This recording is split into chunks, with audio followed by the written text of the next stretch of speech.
we're actually bringing out some truths, peel back the layers of all this fluff. Shining the light on this industry as a whole. Maybe you should stay away from it.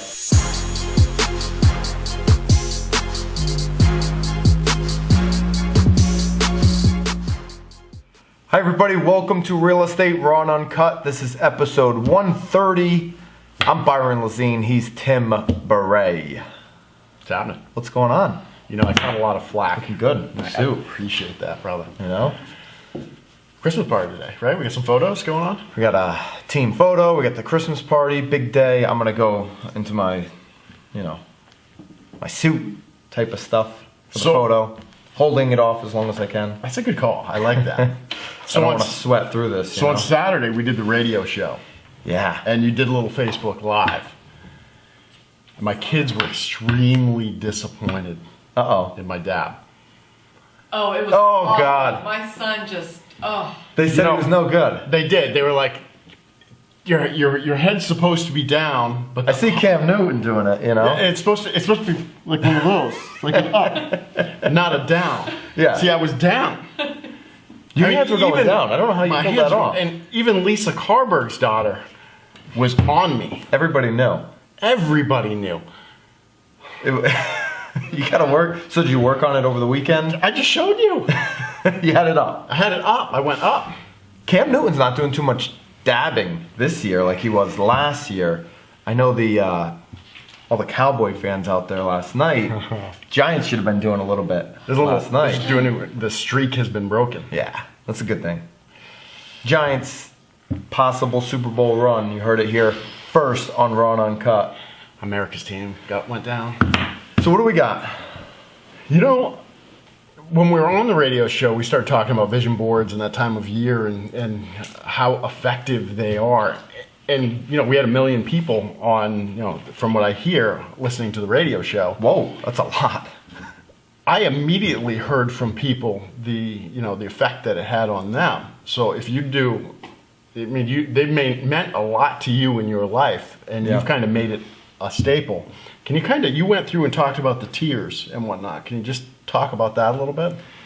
Yeah, I mean, for me, one, if you go back and look at, if you're on YouTube or if you're on Facebook, you can go on to YouTube/Byron Lazine and find the talk that I gave at Tom X this year, which that'll give you more context as to why I believe so much in having a plan for my life, having not only a business plan, but a life plan.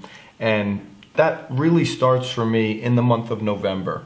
So I go out and I take down the vision board from the last year. I figure out. So what is a vision board?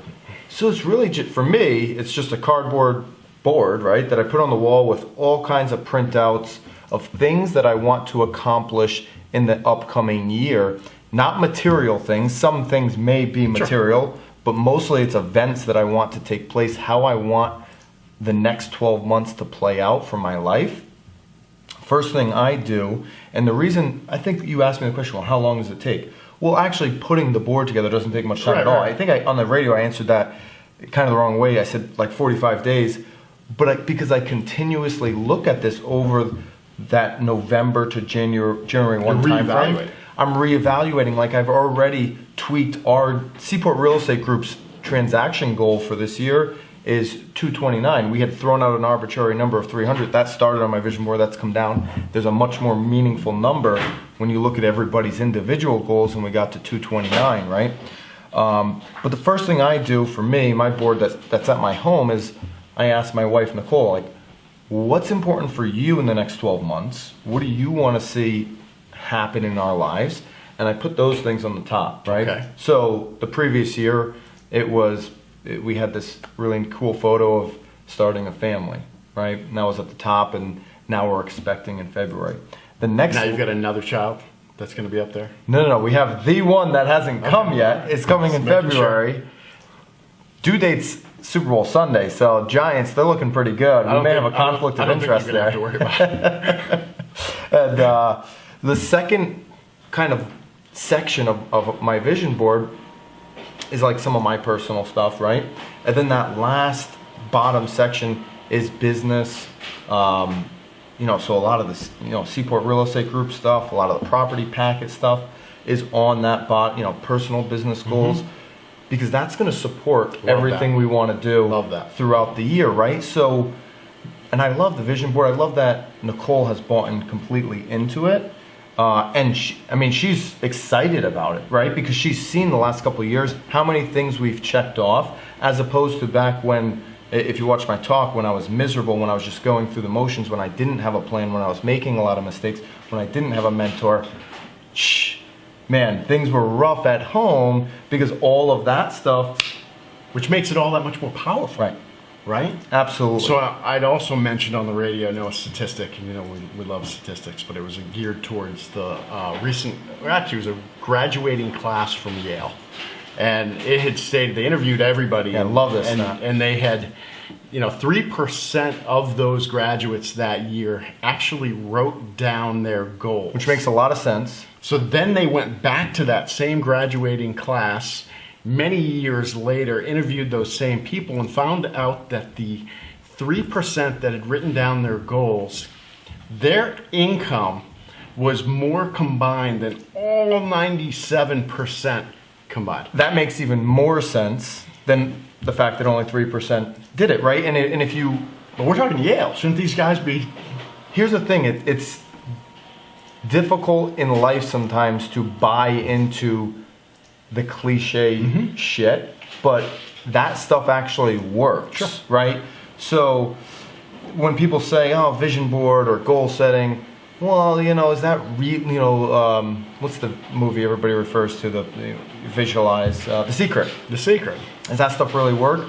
Well, I can tell you right now, if you don't have a plan, when things happen, like when things bad in your life happen and you veer off for a while from the plan, if you don't have a plan, you have nothing to come back to. So you just stay on that path. Right? Of self-destruction, of depression, of just...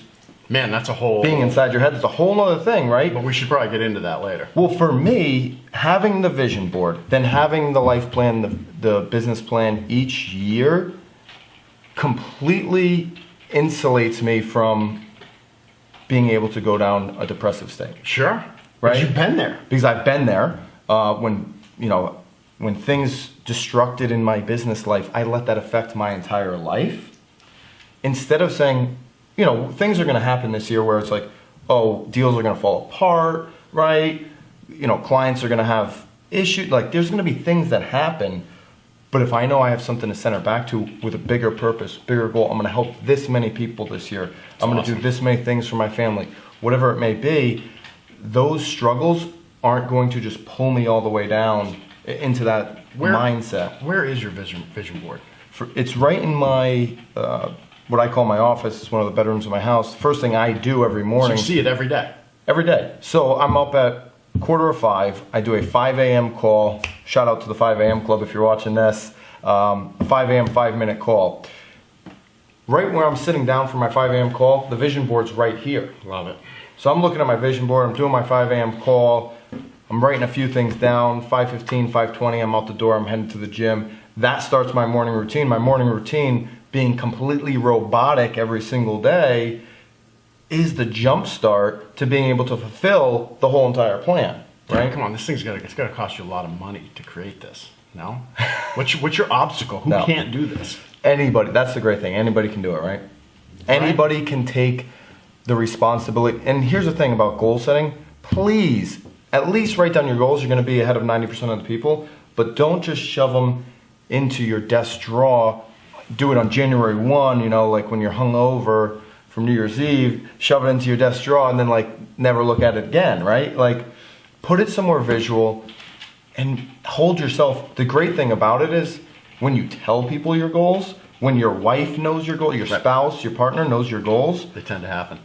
They tend to happen because people are holding you accountable. We use the word, what do you use? Responsible. Yeah. So, responsible. You're able to respond. Anybody is. So you take some of these words apart that you're using, and everybody needs to be accountable for these Absolutely. things. Before we get off of this thing, you've mentioned a lot about Nicole. My wife's birthday is today. And she's been my rock. And she's gotten me through those hard times. So happy birthday, Cam. Love you. Hope you Happy birthday, Cam. She's like one of our 3 viewers on the show, too. See ya.